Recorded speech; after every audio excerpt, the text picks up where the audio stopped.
The world is changing. Inspiration is everywhere.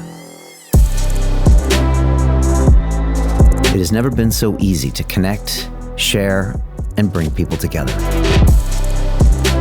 We're learning from others and finding the best in ourselves. Challenging our beliefs. Sharing our vulnerability. Overcoming our fears. Transforming ourselves so we can transform the world. How far can we go? This is London Real. I am Brian Rose. My guest today is...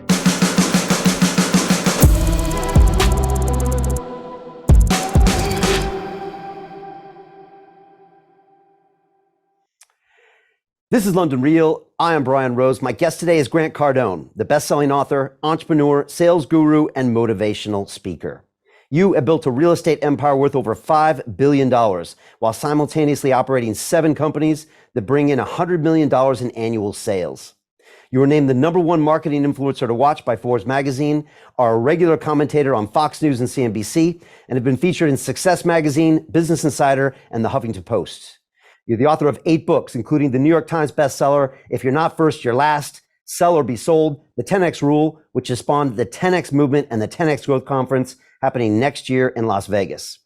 With a following of more than 15 million people across your social platforms, you become one of the most sought after and influential CEOs on the planet. You ultimately believe there is no shortage of money, only a lack of people thinking big enough. Grant, welcome back to London Real.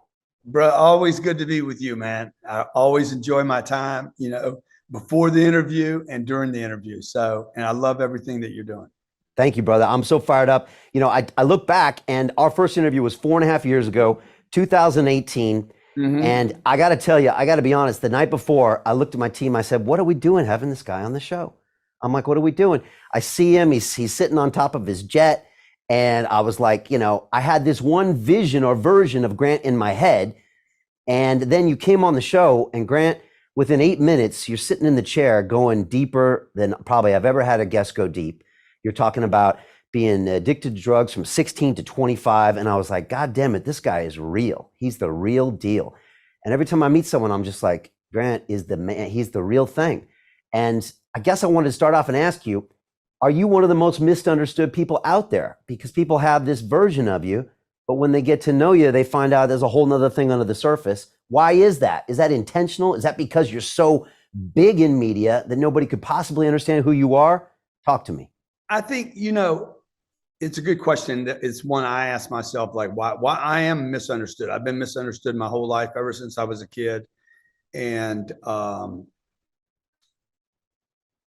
I think what happens is that I'm just a free thinker, man.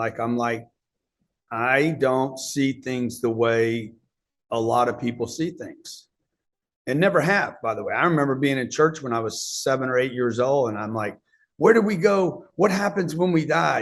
And my mom said, no one knows. And I'm like, dude, I want to know.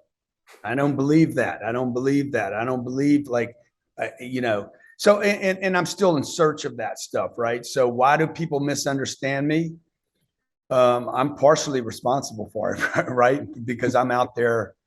I don't fully understand, Brian, who I am or what I'm presenting. And so I'm just a very transparent person. I am the same guy all the time. You've met me here. You've met me in your office. You've seen me. I'm the same guy all the time. I'm not another, there's no versions of Grant. And I'm just trying to figure it out like everybody else.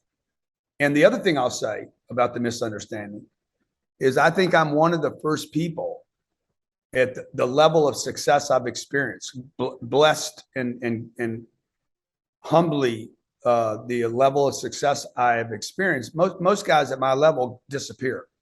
They're not transparent. They're not out there. If they're out there, they're going to be on some TV network where everything's produced and protected. And I'm not that guy.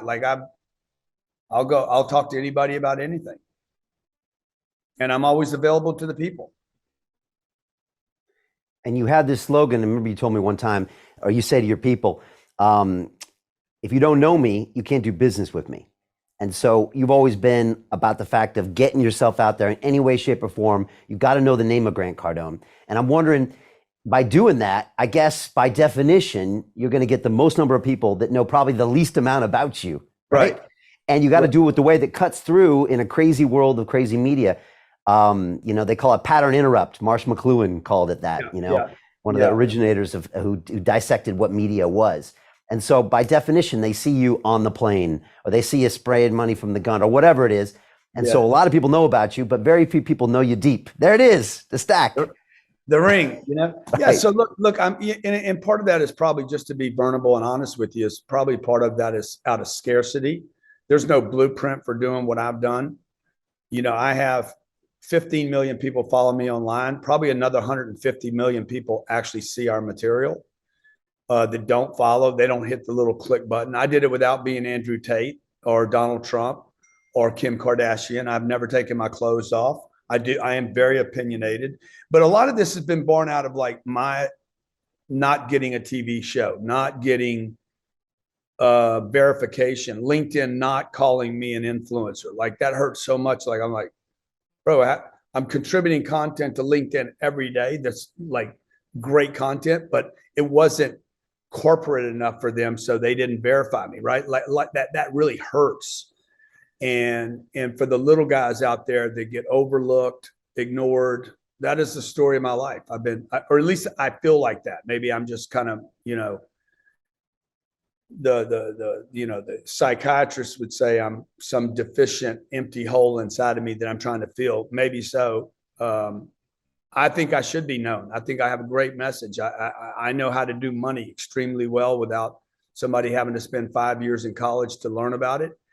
And if people don't know me, I can't help them with that. So I'm having to crash through, bouncing bears and strippers and Lambos and planes and wrecks and media craziness, COVID madness, and whatever's going on in the world. I'm competing with to get people to know me, because my ultimate mission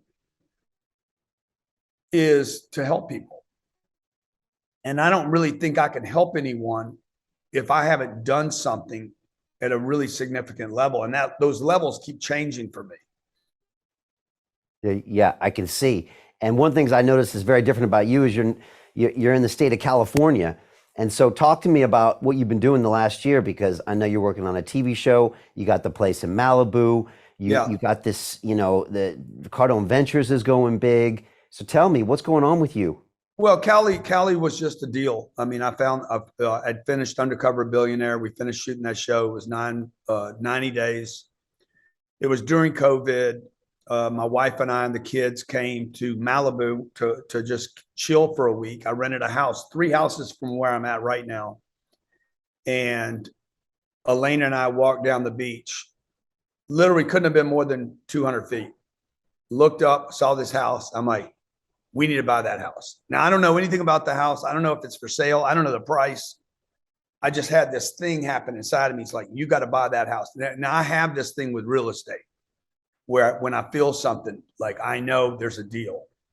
And so it took me 19 months. I bought this house. I think I stole it from a Russian oligarch. Had I waited another 15 days, I wouldn't have been able to buy the house. It would literally been seized by the federal government. It'd be an asset protection, blah, blah, blah.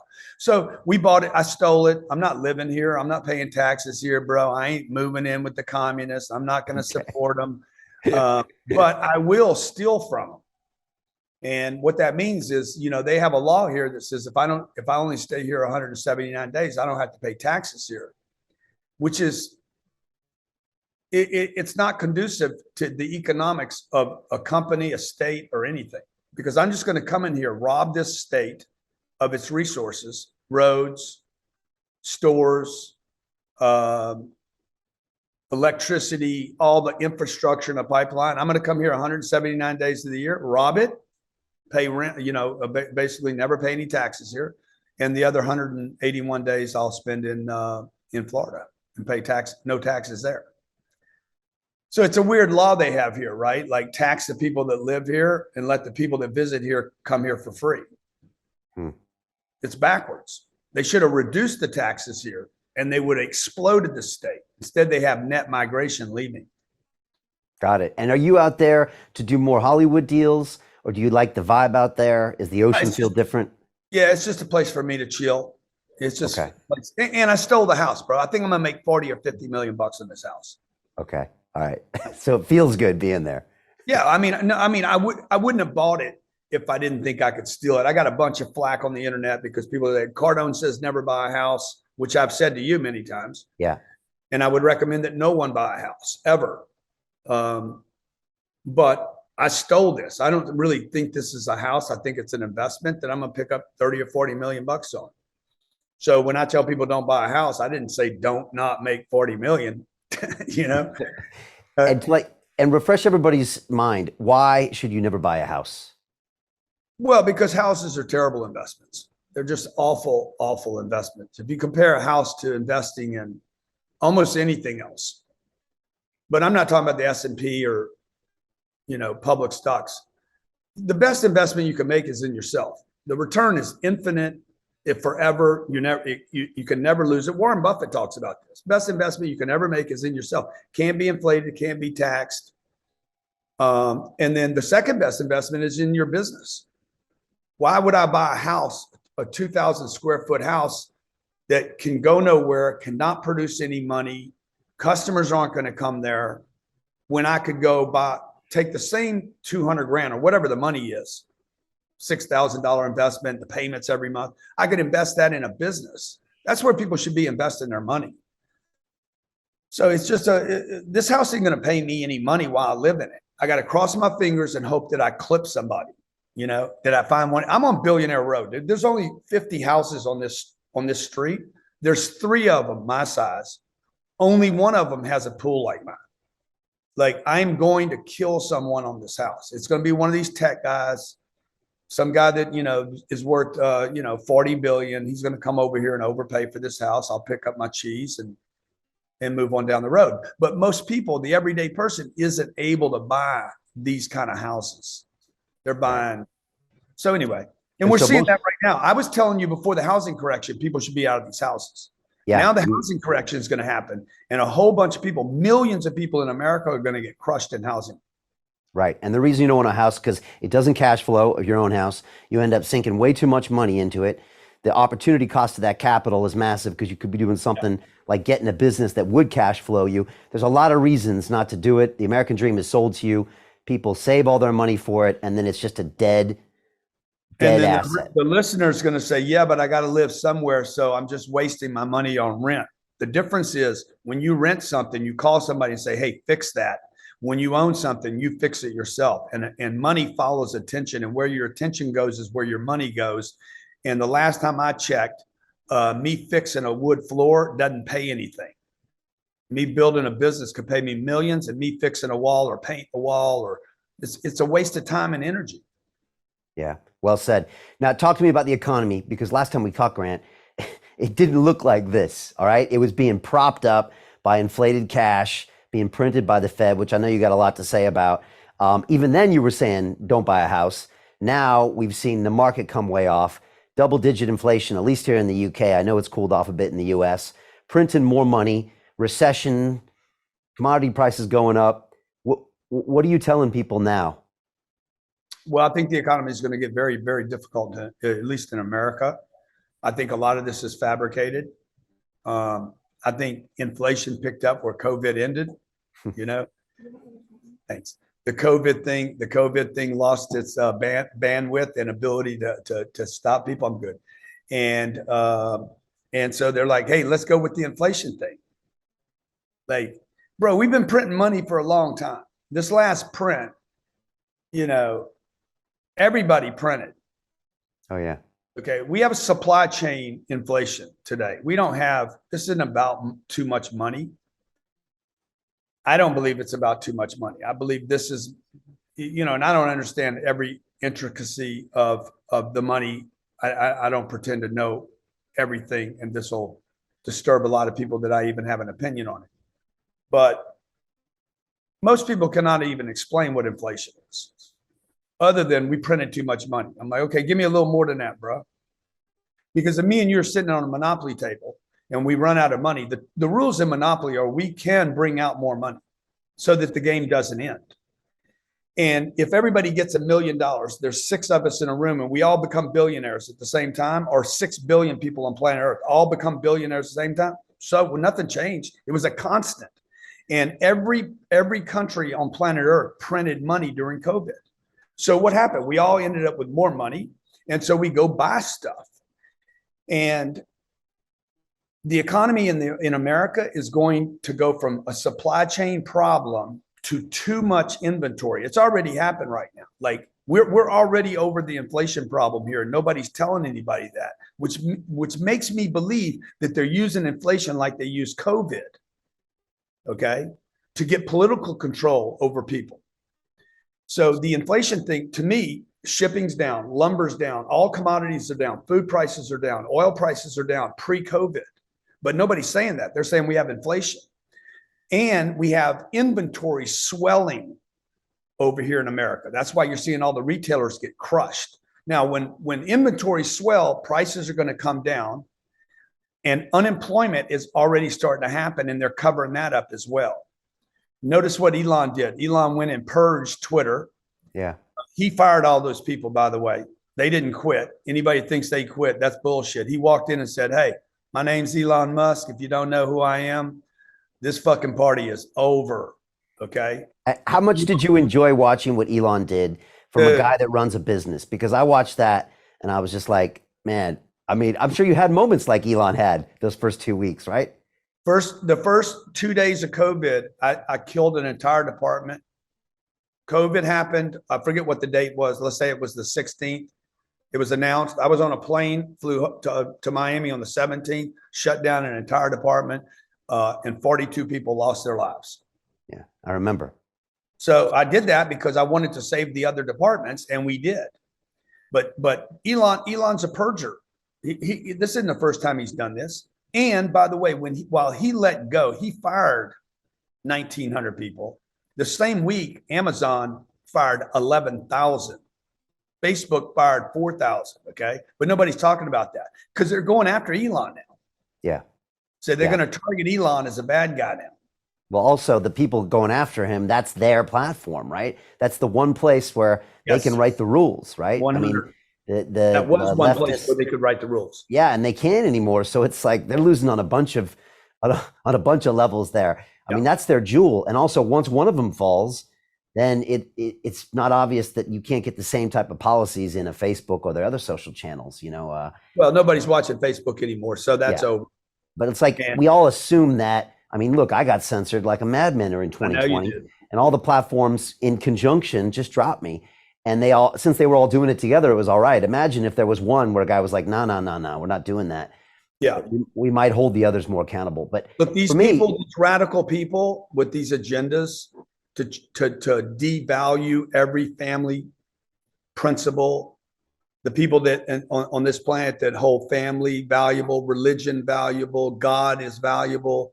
Whether you agree with it or not, there's people on this planet that think the family unit, think birth is important, think God and church is important. These people always go too far. There's many people on this planet that think that we're over medicating kids. These people always go too far. Okay, tobacco companies went too far. Remember that? Yeah. And said, oh no, we don't cause cancer. We don't create cancer. Well, you know, sooner or later, everybody's like, okay, it's too far. And so what Elon Musk did buying Twitter, I think is one of the most genius things that we have seen done in the 21st century. And I also think that he's going to turn it into something spectacular that nobody can even imagine yet. And they had the political foothold. No other platform was talking politics as much as Twitter. Yeah. Facebook, Instagram, Snapchat, none of them were politically oriented, as you know. And so I just think it's going to be unbelievable for free speech. And if he wants $8 a month, I'd rather have free speech than have a free Twitter. Yeah. The $44 billion, Grant. Would you like to be spending the next 5 years turning that sucker around? I wish I could. I wish I had $44 billion to spill. Yeah, I think he's going to do some amazing things with it, but that's a big chunky price he paid for that thing. So I think he's going to be fine, bro. I think that is going to become that could become a blockchain play. Yeah, that could become a lot of things. It could become a money play as well. Could become a whole decentralized finance play as 100%. well. And yeah, and he's having a ball over there. For me, I love watching it because it was a bit like watching what you did during COVID and watching like a business person go in and say, okay, I don't care about being politically correct. I don't care about your feelings. I'm going to run a goddamn business. We forget he's also operated in Silicon Valley before, right? So he ran PayPal, so he doesn't care. And he went in and he did the right entrepreneurial thing. It was funny to see everybody crying and everybody doing this, but that company is going to be back on its feet and moving forward within weeks, right? And it's been and then see the media, the spins, if people would pay attention. Oh, advertisers are leaving Twitter. Advertisers are leaving every platform in America today, including TV and newspaper. 50%. Advertising is off 50% since June. Advertising is the first thing that drops when things tighten. Second thing that will drop is or go up will be unemployment. So you're going to see advertising blow out. So when they're saying, oh, General Motors left Twitter, General Motors was leaving every platform because they have a financial problem right now. Interest rates are going to hit them at 7.5%, and they were subsidizing their cars at 0.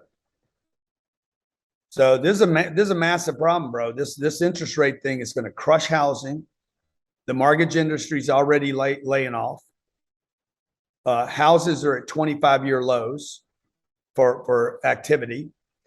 The Fed is going to literally make more renters in America than they printed money. Tongue in cheek, but this is going to be the greatest thing for my business. What's his name? Jeremy Powell will be the greatest thing that ever happened to apartment owners. Because you'll be able to buy them cheaper.